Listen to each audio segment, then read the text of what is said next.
আসসালামু আলাইকুম। ভিডিওতে দেখতেছেন সূর্যমুখী ফুল জমিতে চাষ করা হয়েছে।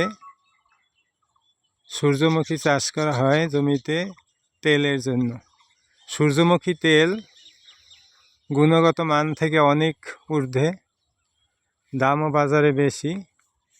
সূর্যমুখী চাষ করা হয় সাধারণত মাঘ মাসে, ফাল্গুন মাসে চাষ করা হয়।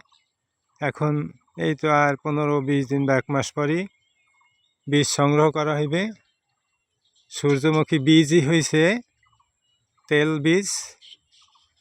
সরিষা তিলের মতোই মেশিনে তেল বাহির করা হয়, তেল সংগ্রহ করা হয়।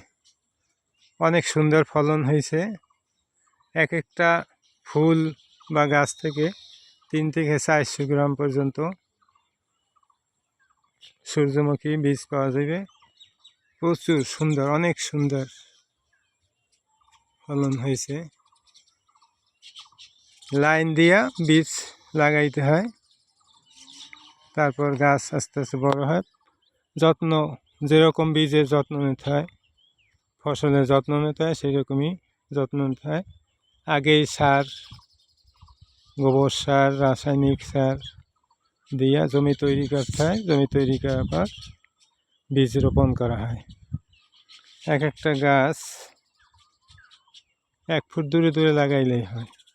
এখন তো জমিতে একেবারে সম্পূর্ণ গাদাই গেছে। সূর্যমুখী চাষ, তেল বীজ সূর্যমুখী। ধন্যবাদ সবাইকে।